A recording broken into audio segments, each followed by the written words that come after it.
छत्तीसगढ़ में विधानसभा चुनाव की तैयारियां जोर शोर से चल रही हैं। पार्टी अपने कैंडिडेट्स के नामों की घोषणाएं भी कर रहे हैं। आपको बता दें कि कांग्रेस ने जहां अपने 30 नामों की पहली सूची जारी की, तो वहीं लंबे इंतजार के बाद अब छत्तीसगढ़ के लिए भारतीय जनता पार्टी यानी कि बीजेपी ने तीसरी लिस्ट जारी कर दी है। इसमें केवल एक प्रत्याशी का नाम ही बीजेपी ने सामने लाया है। आपको बता दें कि इस लिस्ट में पंडरिया से भावना बोहरा को बीजेपी ने अपना उम्मीदवार घोषित किया है।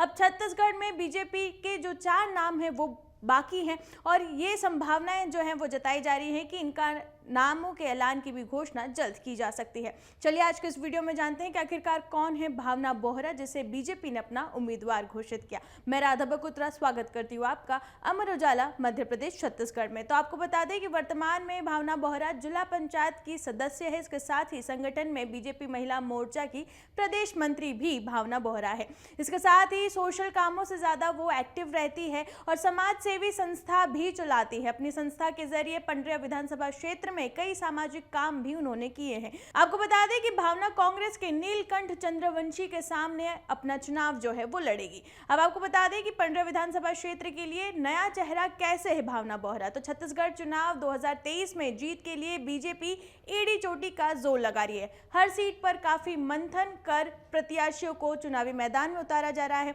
और यही वजह है कि बीजेपी ने पंडरिया सीट पर युवा महिला वर्ग को ध्यान में रखते हुए भावना बोहरा को टिकट दिया है। आपको बता दें कि साल 2018 के विधानसभा चुनाव में बीजेपी ने मोतीराम चंद्रवंशी को टिकट दिया था, जो कांग्रेस प्रत्याशी ममता चंद्राकर से 33,547 वोटों से हार गए थे। अब आपको बता दें कि साल 2013 में भी बीजेपी ने मोतीराम चंद्रवंशी को ही मैदान में उतारा था।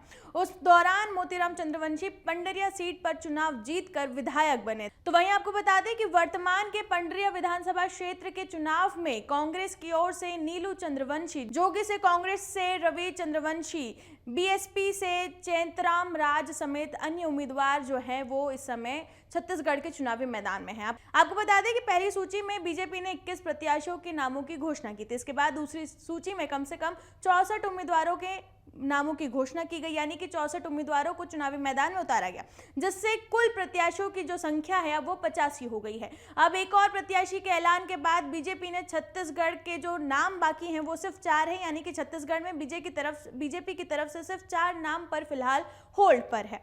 अब आपको बता दें कि कौन सी सीटें जो हैं वो छत्तीसगढ़ में बची है बीजेपी की तरफ से। तो आपको बता दें कि बीजेपी ने अब तक प्रदेश में अपने 85 उम्मीदवार उतारे थे। आज एक और प्रत्याशियों की ऐलान बीजेपी ने कर दी है, जिससे कि संख्या अब 86 हो गई है। हालांकि 4 सीटें अभी भी बची है। इसमें बेमेतरा, बेलतार, कसडोल और अंबिकापुर शामिल है। उम्मीद जताई जा रही है कि शाम तक इनकी भी लिस्ट जारी हो सकती है।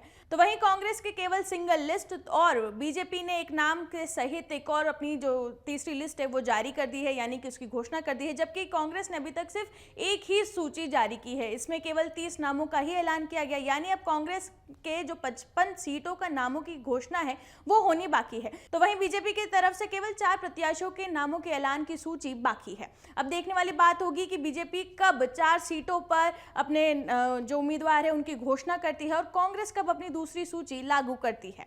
इसी तरह की तमाम खबरों के लिए आप बने रहे हमारे चैनल के साथ। अमर उजाला अब आपके टीवी पर भी।